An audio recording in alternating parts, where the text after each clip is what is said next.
Good morning, everybody. Today is March 8th. I'm Mr. Sheridan. This is Zoology. It's also Jersey Day, so that's why I'm dressed like this for our Spirit Week. So today we are getting started on sheep. We are transitioning from cattle into sheep, which is actually a relatively easy transition, if there ever is one, because if you want to think of sheep as smaller cattle, you're at least going to be headed in the right direction. That's kind of the idea. We're looking for a lot of the same things. Let's start with some basics here. Let's start with how we identify sheep. A female sheep is called a ewe, spelled E-W-E. There isn't a different term for a ewe that has had a lamb or a set of lambs. Whether they've had lambs or not, they're called ewes. Why we do that in cattle and not sheep beats the heck out of me. I don't know, but that's the way that it is. So a ewe lamb is the same as a 4-year-old ewe who's had 3 sets of lambs. So let's start with an intact male. It's called a ram. And a castrated male is called a wether. It is spelled differently than the weather outside. So it's spelled with an H, just so everybody understands.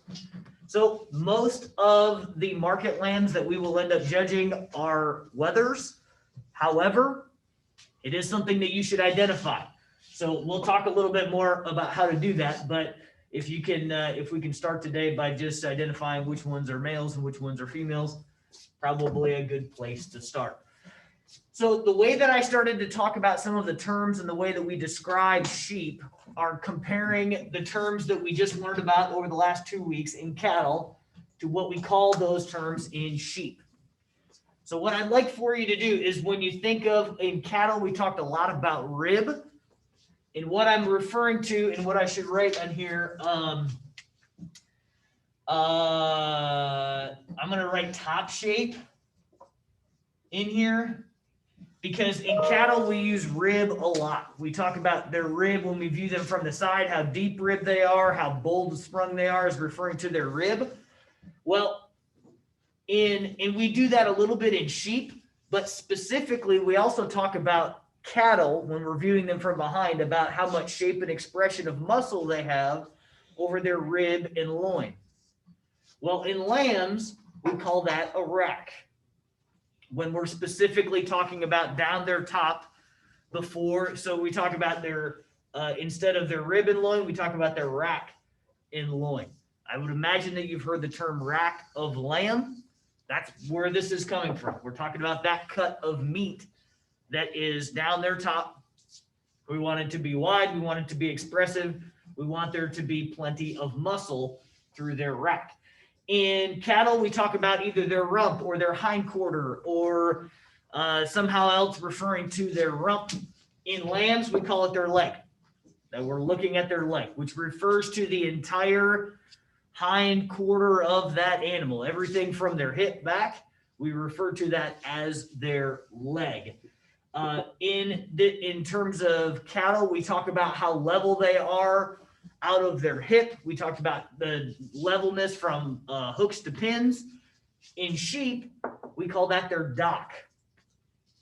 So sheep have hook bones and pin bones.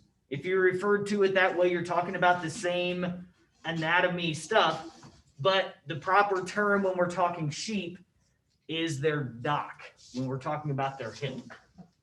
Dock specifically referring to where their tail would actually connect to their body. In cattle, we talked about yield grade. Yield grade being how heavy muscled and how fat. It's a combination of muscle and fat. Where in lambs, we're going to talk a lot about that. We're going to talk about how fresh that lamb is, meaning that they do not have a lot of fat. We're going to talk about how trim they are, because the same correlation does not exist in sheep as it does in cattle. In cattle, we talked about how we got to have some of those market steers that got to have a little bit of fat, right? Because we want them to grade choice. In sheep, we're looking for lean.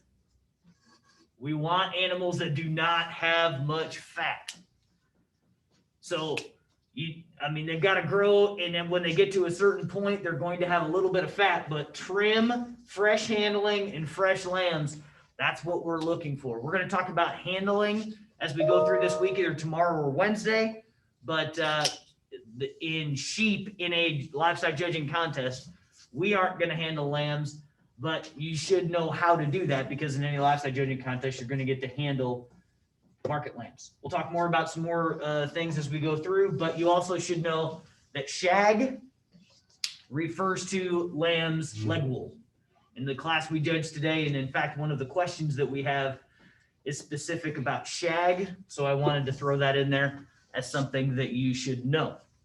A couple of terms that we're going to talk about, similar to the difference between a sheep's rack. We also identify their hind saddle. So everything from their last rib, and when you handle lambs, we'll talk about handling lambs later, but you're going to find their last rib, everything from their last rib to their shoulder. If I just turn like this, everything. So you're going to find on the side of that lamb with both of your hands, you're going to feel for a last rib. From that last rib forward to their shoulder, that's their rack. From their last rib back, which would include their loin and their hip and dock and their leg, all of that is referred to as their hind saddle. Everything from their last rib back is referred to as their hind saddle. And then we're going to talk a little bit about breed characteristics. We'll do that more when we get into breeding sheep, but you should know that we refer to, we basically group sheep into larger categories, particularly when we're talking about market lambs, typically into white-faced, black-faced, and then Hampshire or crossbred lambs, referring to a few different types of breed characters. Typically, your white-faced lambs, these breeds are identified more as maternal type breeds. They're not going to be as expressive in their muscle. It's going to be quicker to get fat. And black-faced lambs are going to be fast-growing. They are going to have muscle, but they're going to be growth lambs. And when you talk about Hampshires and crossbreds, this is where most of you who are buying market lambs for the fair, you're going to be in the Hampshire crossbred lambs. Because they're more attractive, they've got wool on their face and legs, they're shorter, they have more rib. They're also going to be more expressive in their muscle, and we'll see some of those lambs today. So this is kind of a basic overview. We've covered a lot of ground here. We're going to cover more ground over the next few days. We're going to start here. We're going to throw a class at you and kind of get a feel for what you're thinking. There are some questions here. So what we're going to do is, just like the other days, we're going to judge this class, and then I want you to turn in your placing, and then we'll talk about it. Again, these are all formative grades. You're not, it doesn't matter if you're wrong, that's okay, but I do want you to talk about why you thought that way, and we'll start to move on. Questions about what we've just covered as we move into judging sheep.